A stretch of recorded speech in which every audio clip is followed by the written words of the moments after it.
Everyone, welcome to the class. आज हम discuss करेंगे हाउ टू आइडेंटिफाई मेटामर्स। तो मेटामर्स को आइडेंटिफाई करने के लिए ये कुछ पॉइंट्स लिखे हुए हैं, हमको इनको देखना होगा। स्टार्ट करते हैं। फर्स्ट पॉइंट है पॉलीवैलेंट फंक्शनल ग्रुप। देखो, जहाँ पर भी मेटामर प्रेजेंट होगा ना, वहाँ पर ये कंडीशन ज़रूर फॉलो होगी कि वहाँ पर कोई पॉलीवैलेंट फंक्शनल ग्रुप होगा। पॉलीवैलेंट फंक्शनल ग्रुप से क्या मतलब है कि जिसकी वैलेंसी मोर देन वन हो। ठीक, अब वैलेंसी मोर देन वन कैसे? जैसे अगर मैं बात करती हूँ अल्कोहल की, तो हम उसको कैसे लिखते हैं OH, और इसके एक तरफ क्या आ जाता है R।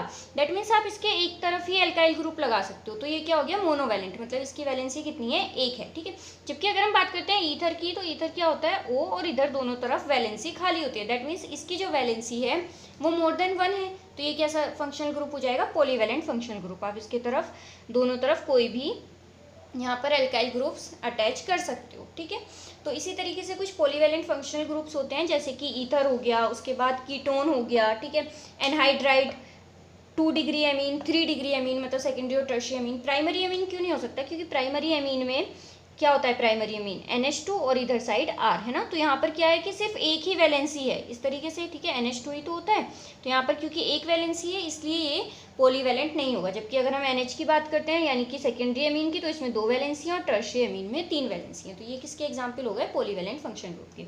जहाँ पर भी आपको मेटामर्स चेक करना है, तो वहाँ पर आपको सबसे पहले तो यही देखना है कि वहाँ पर कोई पॉलीवैलेंट फंक्शन ग्रुप है या नहीं। अगर नहीं है तो वहाँ पर मेटामर्स नहीं होंगे। ठीक है, दूसरी चीज़ हमको क्या चेक करनी है कि वहाँ पर जो एल्काइल ग्रुप अटैच्ड है पॉलीवैलेंट ग्रुप से, जैसे ये एक पॉलीवैलेंट ग्रुप है ना, इधर इसके दोनों तरफ एल्काइल ग्रुप होंगे R और R' इस तरीके से। तो जहाँ पर भी मेटामर का पेयर प्रेजेंट होगा, मतलब यहाँ पर अगर मैं बोलती हूँ इसको R1 और R2, ठीक है, और दूसरा एक और है आपके पास सब्सटेंस, यहाँ पर है R3 और R4।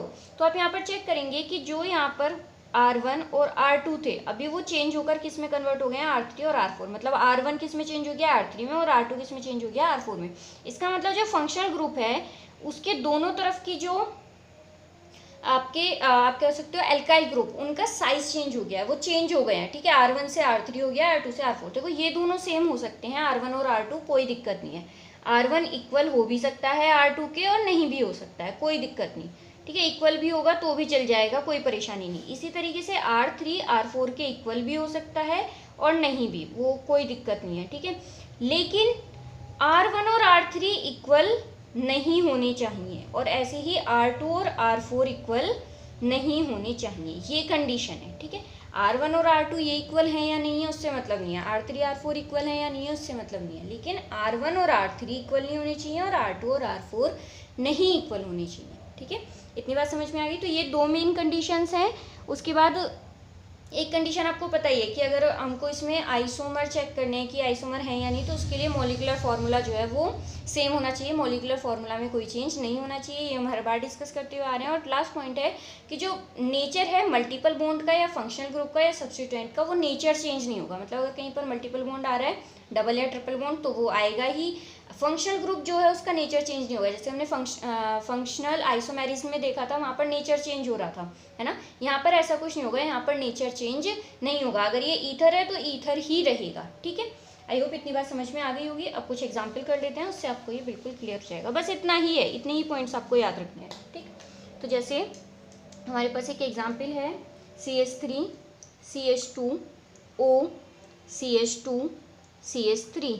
ठीक, और second one is CH3 O CH2 CH2 CH3। ठीक है, आपको यहाँ पर बताना है कि क्या यहाँ पर कोई सा आइसोमेरिज्म प्रेजेंट है भी या नहीं, और अगर है तो कौन सा है। ठीक, तो सबसे पहले हम देख लेते हैं कि क्या इनका मॉलिक्यूलर फार्मूला सेम है। अगर वही सेम नहीं हुआ तो फिर तो आइसोमेरिज्म होगा ही नहीं। तो जब हम चेक करेंगे तो हमें पता चलेगा कि मॉलिक्यूलर फार्मूला सेम है। भाई 4 ही तो कार्बन है इसमें भी और इसमें भी, तो C4 है। ठीक है, उसके बाद हाइड्रोजन कितने हैं? 3 to 5 और 5, 10 हाइड्रोजन यहाँ पर, और यहाँ पर भी 3 to 5 6 7 8 9 10 हाइड्रोजन और एक ऑक्सीजन। ठीक है, मॉलिक्यूलर फार्मूला सेम है।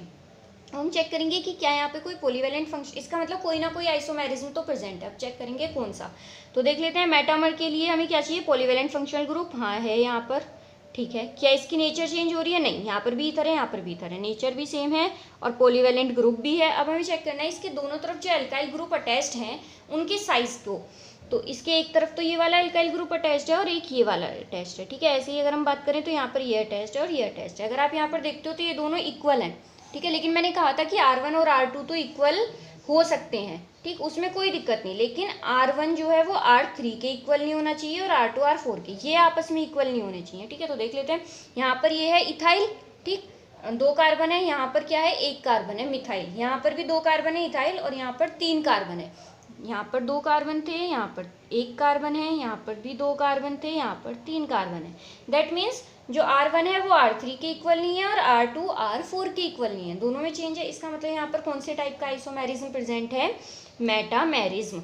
मेटामेरिज्म क्या होता है? देखो, phenomena of isomerism exhibited by metamers is known as metamerism. मतलब मेटामर्स जो फिनोमिना आइसोमेरिज्म का एग्जिबिट करते हैं, मतलब मेटामर्स में जब आइसोमेरिज्म होता है तो उसे हम क्या बोलते हैं? मेटामेरिज्म बोलते हैं, दैट्स इट, ठीक है। तो यहाँ पर मेटामेरिज्म प्रेजेंट है। आई होप क्लियर हो गया होगा। अच्छा, एक और एग्जाम्पल लेकर चलते हैं। देखो, इसमें मैं क्या करने वाली हूँ, यहाँ पर मैंने किया CH3 को, ठीक, और अभी यहाँ पर, ठीक है, एक एग्जाम्पल है ये। आप मुझे इसमें बताओगे कि क्या यहाँ पर मेटामेरिज्म प्रेजेंट है या नहीं, ठीक, या कोई आइसोमेरिज्म प्रेजेंट है या नहीं। तो जब आप इसका मॉलिक्यूलर फॉर्मूला देखोगे तो आपको सेम मिलेगा। 3 कार्बन है यहाँ पर भी, यहाँ पर भी। हाइड्रोजन 3 to 5 6 7 8 8 हाइड्रोजन्स, ठीक, यहाँ पर भी 3 to 5 6 7 8 और 1 ऑक्सीजन। मॉलिक्यूलर फॉर्मूला तो सेम है, ठीक है। हम चेक करेंगे कि क्या यहाँ पर आइसोमेरिज्म है या नहीं।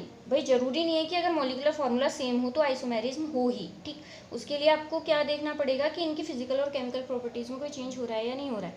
तो आप देखोगे कि भले ही यहाँ पर हमको दिख रहा है कि भाई यहाँ पे 2 कार्बन है, यहाँ पर 1 कार्बन हो गया है ना, यहाँ पर 1 कार्बन है और यहाँ पर 2 कार्बन हो गए हैं, भले ही हमको ऐसा लग रहा है कि यहाँ पर मेटामेरिज्म प्रेजेंट हो सकता है क्योंकि यहाँ पर जो साइज है एल्काइल ग्रुप का वो चेंज हो रहा है, लेकिन एक्चुअली में यहाँ पर मेटामेरिज्म नहीं है। क्यों नहीं है?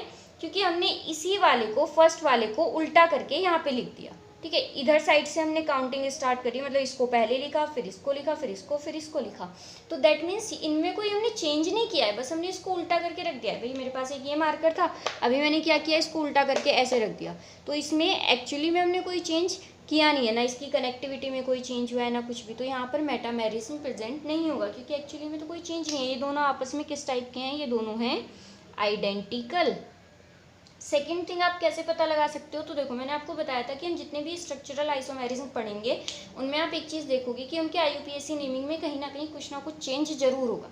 जब आप इनकी IUPAC नेमिंग करोगे तो आपको पता चलेगा कि इसमें कोई भी चेंज नहीं है। ये तो आपने उसमें भी पढ़ा है ना कि अगर आपका इस तरीके से लिखा हुआ है CH3 CH2 CH2 CH3, ठीक, कुछ इस तरीके से, तो आपको नेमिंग करनी है, तो आप किधर से नंबरिंग करनी है, तो आप इधर से भी कर सकते हो 1 2 3 4 और इधर से भी कर सकते हो 1 2 3 4। तो आप लेफ्ट से भी कर सकते हो और राइट से भी कर सकते हो। इसमें अगर मैं इधर से इसको पढ़ना स्टार्ट कर दूँ और इधर से पढ़ना स्टार्ट कर दूँ, क्योंकि किधर से भी कर सकते हो ना, तो मुझे सेम ही मिलेगा, ठीक। इधर से 2 कार्बन मिलेंगे, इधर से भी 2 कार्बन मिलेंगे। तो दैट मीन्स ये बस आइडेंटिकली एक आइडेंटिकली रखे हुए हैं। यहाँ पर एक्चुअली में मेटामेरिज्म प्रेजेंट नहीं है। और इसका सबसे अच्छा तरीका यही है कि अगर आपको इस तरीके से कभी कन्फ्यूजन हो कि पता नहीं यहाँ पे होगा या नहीं होगा, तो आप इनकी IUPAC नेमिंग कर लो। अगर नेमिंग बिल्कुल एग्जैक्ट सेम आती है तो दैट मीन्स वहाँ पर स्ट्रक्चरल आइसोमेरिज्म प्रेजेंट नहीं है, स्ट्रक्चरल का कोई सा भी प्रेजेंट नहीं है, ठीक है। अच्छा, अभी आप यहाँ पे एक चीज़ और बोल सकते हो कि यहाँ पर क्योंकि अल्काइल चेन जो है उसके साइज में चेंज आ रहा है ना, और हमने पढ़ा था कि जब भी चेन में चेंज आएगा, चाहे वो पेरेंट चेन हो या साइड चेन हो, अगर उसके साइज में चेंज आता है तो वहाँ पर चेन आइसोमेरिज्म होता है। तो आप यहाँ पर मेटामेरिज्म क्यों बोल रहे हो? आपको मतलब यहाँ पर तो चेन आइसोमेरिज्म भी प्रेजेंट है, तो फिर हम किसको आंसर करें, मेटामेरिज्म को या फिर चेन आइसोमेरिज्म को? तो देखो, मैंने आपको एक प्रायोरिटी रूल के बारे में बताया था, really the father and mother called the police, ठीक है। ये कौन कौन से हैं? Ring chain isomerism, tautomerism, functional isomerism, metamerism, chain isomerism और पोजीशन आइसोमेरिज्म। ये क्या है? एक्चुअली ये प्रायोरिटी है इनकी, है ना। तो हमने देखा कि हम पोजीशन आइसोमेरिज्म को सबसे कम प्रायोरिटी देते हैं, देन चेन आइसोमेरिज्म को और देन मेटामेरिज्म को, और उसके बाद सबसे ज़्यादा अभी तक जो हमने 4 पढ़े हैं उसमें से फंक्शनल आइसोमेरिज्म को। तो यहाँ पर आप देख रहे हो कि हम मेटामेरिज्म को चेन आइसोमेरिज्म से ज़्यादा प्रायोरिटी देते हैं। इसका मतलब जहाँ पर मेटामेरिज्म प्रेजेंट होगा वहाँ पर चेन या पोजीशन हो या नहीं हो, हम तो टिक मेटामेरिज्म को ही करेंगे। इसीलिए हम यहाँ पर ये नहीं देखेंगे कि चेन का साइज चेंज हो रहा है तो यहाँ पर चेन आइसोमेरिज्म आना चाहिए, नहीं, अगर वहाँ पर मेटामेरिज्म है तो हम उसी को ही प्रीफर करेंगे। ठीक है, इसके लिए आपको वीडियो मिल जाएगी, आप वहाँ से देख सकते हो। मैंने इसके लिए ट्रिक बनाई हुई है कि कैसे इसको याद रख सकते हैं, तो आप वहाँ पे इजीली याद रख सकते हो। निमोनिक टाइप में बनाया हुआ है। ठीक है, तो अभी एक दो एग्जांपल और कर लेते हैं बस। जो इसमें मेन कॉन्सेप्ट है वो मैं आपको बता चुकी हूँ, कॉन्सेप्ट तो बस वही है। देखो, अच्छा एक एग्जांपल है CH3 CH double bond CH single bond CH2 O CH3। ठीक है, next CH3 CH double bond CH single bond O CH2 CH3। Check करते हैं सबसे पहले, अगर आप इनका मॉलिक्यूलर फार्मूला देखोगे तो वो सेम आएगा। ठीक है, तो फर्स्ट कंडीशन सेटिस्फाई हो गई, मॉलिक्यूलर फार्मूला सेम। अब यहाँ पर देखो, अभी तक हमने 4 पढ़े, हम चारों को देखते हैं और उनकी प्रायोरिटी कैसे है, FMCP। ठीक, तो पहले फंक्शनल ग्रुप को ही देखते हैं जिसकी प्रायोरिटी ज़्यादा है। अगर वो हुआ तो फिर बाकी हमें चेक करने की ज़रूरत ही नहीं पड़ेगी। तो हम यहाँ पर चेक करें तो फंक्शनल ग्रुप यहाँ पर भी ईथर है और यहाँ पर भी ईथर है। फंक्शनल ग्रुप की नेचर में कोई चेंज नहीं है, तो ये नहीं है। अब हम चेक करेंगे मेटामेरिज्म के लिए। तो देखा हमने, हाँ पॉलीवैलेंट फंक्शनल ग्रुप है, ये भी ठीक है, सेकेंड कंडीशन भी हमारी सेटिस्फाई हो रही है। उसके बाद इसके दोनों तरफ साइज देखते हैं एल्काइल ग्रुप का।